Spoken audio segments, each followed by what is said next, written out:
सीधा आपको लेकर चलेंगे लाहौर, जहां वीडियो लिंक पर हमारे साथ मौजूद हैं पाकिस्तान के टेस्ट ओपनर, वनडे, टी20 और टेस्ट क्रिकेट में पाकिस्तान के लिए तीनों फॉर्मेट में सेंचुरी बनाने वाले पहले बैटर अहमद शहजाद। खुशामदीद कहेंगे आपको।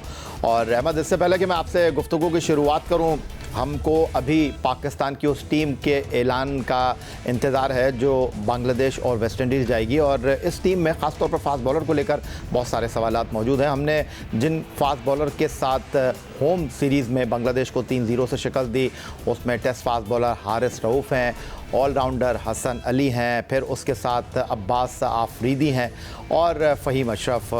सवाल यहाँ पर ये उभर रहा है कि मुस्तकबिल में हमने एशिया कप और आईसीसी वर्ल्ड टी20 एशियन कंडीशन में खेलना है, क्या पाकिस्तान की फास्ट बॉलिंग के लिए ये रिसोर्सेस काफ़ी है या आपको लगता है कि नहीं, इस फास्ट बॉलिंग में बेहतरी की गुंजाइश मौजूद है?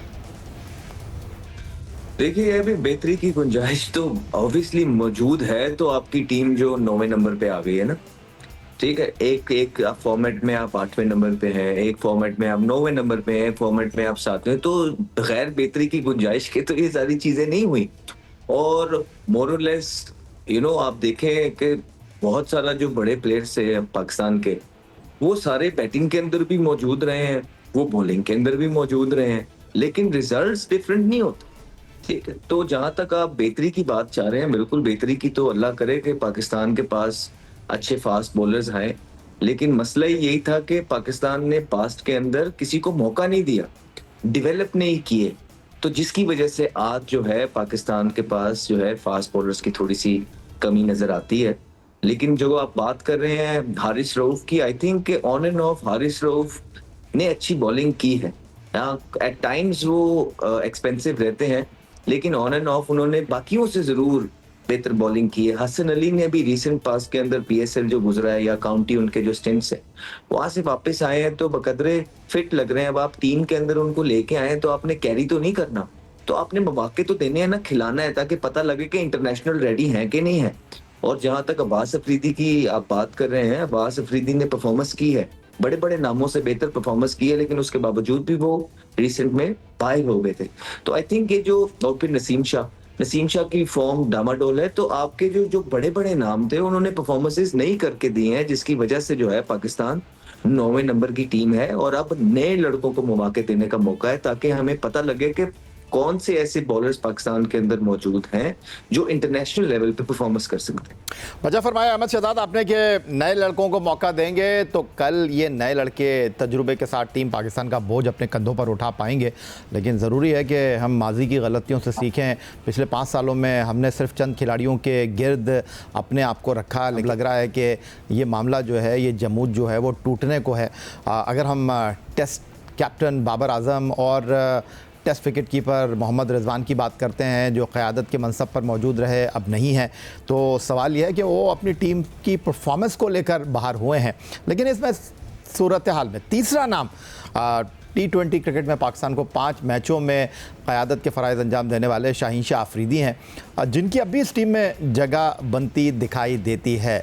लेकिन ऑफ द फील्ड कुछ ऐसी सूरत हाल बनती हुई दिखाई दे रही है कि उनका केस रिजवान और बाबर के मुकाबले में मजबूत तो है, लेकिन फौरी उनकी टीम में वापसी दिखाई दे नहीं रही। आप पाकिस्तान क्रिकेट को बहुत करीब से जानते हैं और जब से आप बतौर तज़कियाकार टीवी पर जलवा अफरोज़ हुए हैं तो अंदर की बात भी आप अच्छी तरीके से समझते हैं।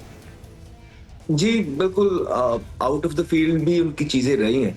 फिर होता यह है कि जब आपकी आउट ऑफ द फील्ड भी चीजें चल रही हों और स्क्रूटनी होने लग जाए फिर चारों तरफ से। एक टाइम था जब ये टीम खेल रही थी तो सारा पाकिस्तान और इन्फ्लुएंसर्स कुछ सीनियर्स को बाहर निकालना था, तो इनकी गलतियों पे भी पर्दा डालते रहे और उनको बैक करता गया। और BCD टीम्स के खिलाफ जो इनकी परफॉर्मेंसेस थी बायलैटरल्स के अंदर, उनको काफी बढ़ा चढ़ा के दिखाया गया। और जब आईसीसी का इवेंट खेलने जाते थे तो कोई परफॉर्मेंस नहीं थी। तो इसी तरह आप देखें कि काफी चांसेस तमाम प्लेयर्स को मिले हैं, चाहे वो बाबर आजम है टी20 के अंदर, चाहे वो रिजवान है, इनफैक्ट चाहे वो शाहीन शाह अफरीदी हैं, उनको भी भरपूर मौके मिले हैं। आउट ऑफ द फील्ड चीजें कब नजर आती हैं? ये पहले क्यों नहीं नजर आई? तब नजर आती हैं जब आपकी टीम भी हार रही हो और आपकी परफॉर्मेंस भी कोई ना हो, तब ये सारी चीजें हाईलाइट होती हैं। और बिल्कुल ये मैं नहीं कहूंगा कि सिर्फ आउट ऑफ द फील्ड उनकी चीजें थी, नहीं, ये सारी चीजें छुप जाती हैं जब बॉल बोल रहा हो, जब बॉलर जो है ना विकेटें ले रहा हो, जब मैच विनिंग स्पेल कर रहा हो। छोड़िए, क्योंकि नाम पे भी तो देखे ना कितने कितने बड़े माशाल्लाह नाम है।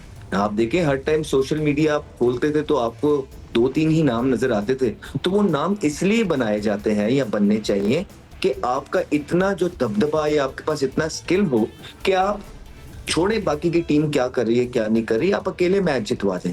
लेकिन ऐसा भी नहीं हो पाया। इनफैक्ट परफॉर्मेंसेस, मैं सिर्फ शाहीन अफरीदी की बात नहीं करूंगा, उनके साथ नसीम शाह भी अगर आप देखेंगे, और in fact at times Haris Rauf भी, ठीक, इनकंसिस्टेंट रहे। और ये तीनों जो है खेलते रहे। और पाकिस्तान को आप देखें कि मुझे तो बाकी सारी चीजें छोड़ दें, जो थोड़ा बहुत याद पड़ता है कि हम ये वाला वर्ल्ड कप नहीं, इससे पिछला जो आईसीसी का इवेंट खेलने जा रहे थे और आयरलैंड के खिलाफ हमारे मैचेस हो रहे थे, इंग्लैंड और आयरलैंड के खिलाफ। वहां आयरलैंड भी 20 ओवरों के मैच में, जहां हमारी ये सारी जो आप बात कर रहे हैं कि मेन बॉलर्स, उनको 190, 180, 185 स्कोर होते रहे। और उसके बाद कितने इस तरह के मैच हैं कि पहले वहीं पे इंग्लैंड ने आपको 6 ओवरों में 85 स्कोर लगाया। तो वहां कौन बॉलर्स खेल रहे थे? तो ऐसी बात नहीं है कि सिर्फ आउट ऑफ द फील्ड वजूहात नहीं है, परफॉर्मेंस वजह है। दरवाजे सबके लिए खुले होने चाहिए, लेकिन एक क्राइटेरिया जरूर सेट होना चाहिए। क्रिटिसिज्म इसलिए होता है हमेशा पाकिस्तान क्रिकेट बोर्ड पे कि ये कोई क्राइटेरिया नहीं है इनका टीम से निकालने का और टीम में वापस लाने का। जब बाबर आजम को टीम से निकाला गया तो टेस्ट में बगैर किसी परफॉर्मेंस के जब वो आए तो भरपूर क्रिटिसिज्म हुआ कि क्या क्राइटेरिया है पाकिस्तान की क्रिकेट टीम का, जब किसी को निकालते हैं तो दोबारा सिलेक्ट करने का क्या क्राइटेरिया है। यही क्राइटेरिया जो है, जब हमें अंदर से पता लगा कि उन्होंने कहा नहीं ठीक है अब ऐसा नहीं होगा, हम एक क्राइटेरिया बनाएंगे, अब हम एक नई शिफ्ट की तरफ चले हैं। और देखने में यही मिल रहा है हमें पाकिस्तान की आवाम की तरफ से और मीडिया की तरफ से कि पूरा मीडिया और अवाम पीसीबी को इस जो इकदाम इन्होंने यंगस्टर्स के साथ जाने के लिए उनको बैक किया जा रहा है। तो अब अगर आप कहते हैं कि किसी भी प्लेयर को वापस टीम के अंदर आना है तो परफॉर्मेंस करके आना है, ठीक है। बॉलिंग के साथ क्या परफॉर्मेंस है मैं ये जरूर देखना चाहूंगा किसी को भी, या बैटिंग के साथ आप बाबर आजम को भी वापस लाएं, आप रिजवान को भी वापस लाएं, आप सबको वापस लाएं, लेकिन जब ये लोग टॉप करें, जब डोमेस्टिक का चक्कर लगाएं, एक बैटिंग में टॉप कर रहा है, ना सिर्फ टॉप कर रहा है, वो वजूहात पूरी कर रहा है जिस वजूहात से इन तमाम प्लेयर्स को निकाला गया है, वो ये है कि जारहाना क्रिकेट। इसी तरह शाहीन को मैं इससे डिसएग्री करूंगा कि सिर्फ आउट ऑफ द फील्ड जो उनके मसले हैं वो भी बिल्कुल हैं, वो तब बने जब उनका बॉल खामोश हुआ। तो उनको पहले वो बॉल और रिदम और फॉर्म वापस आनी है। अगर इस तरह ही वो वापस आएंगे और हम ये कहेंगे कि वो जरूरत है पाकिस्तान क्रिकेट टीम की, तो वो तो पिछले 4-6 इवेंट में शामिल थे, ऐसा कोई डिफरेंस तो क्रिएट नहीं कर सके। तो इसीलिए उनके अपने करियर के लिए, ये मुझे लगता है, शायद उनको कुछ और लगता हो, उनके अपने करियर के लिए बहुत इंपॉर्टेंट है कि वो स्किल वापस लेके आए, वो लंबी लंबी बॉलिंग 4 डे क्रिकेट में करें, वो जो अंदर आता था वो दोबारा वापस लाएं उस पेस के साथ। और उसके लिए एक कोच रख के पहले मेहनत की जाए बॉलिंग पे, और फिर अपना ट्रेनर रख के मेहनत की जाए। और ये चीजें ऐसा नहीं होता कि एक सीरीज से किसी को बाहर निकाल दिया और अगली सीरीज में आप वो चीजें एक्सपेक्ट करेंगे कि जादू की छड़ी आ गई है कि 7 इवेंट में वो नहीं चली अब चलेगी, नहीं। तो ज्यादती है उस प्लेयर के साथ भी जिसको आप यूं करते हैं। और फिर एक बात याद रखिएगा, आप कहते हैं ना कि एशिया कप में फलाने को टिमकाने को ले आए, नहीं, वो कमबैक करेंगे। इनफैक्ट उन पे उल्टा प्रेशर होगा एशिया कप के अंदर।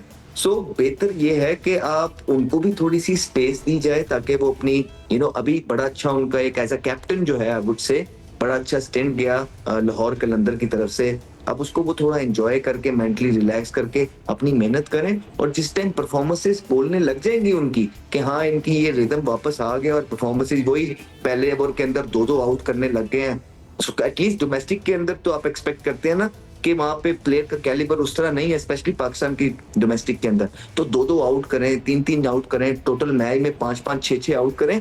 ये कॉन्फिडेंस लेके जब पाकिस्तान की क्रिकेट टीम के अंदर शाहीन शाह या कोई भी और बॉलर या बैट्समैन आएगा तो वो पाकिस्तान को फायदा पहुंचा सकेगा। अदरवाइज अगर आप इसी तरह करेंगे कि किसी को निकाल के बगैर किसी परफॉर्मेंस के जब ले आएंगे, वो प्लेयर के साथ भी ज्यादती है, मुल्क के साथ भी ज्यादती है, और फिर ये ना पूछा करेंगे क्रिटिसिज्म क्यों हो रहा है।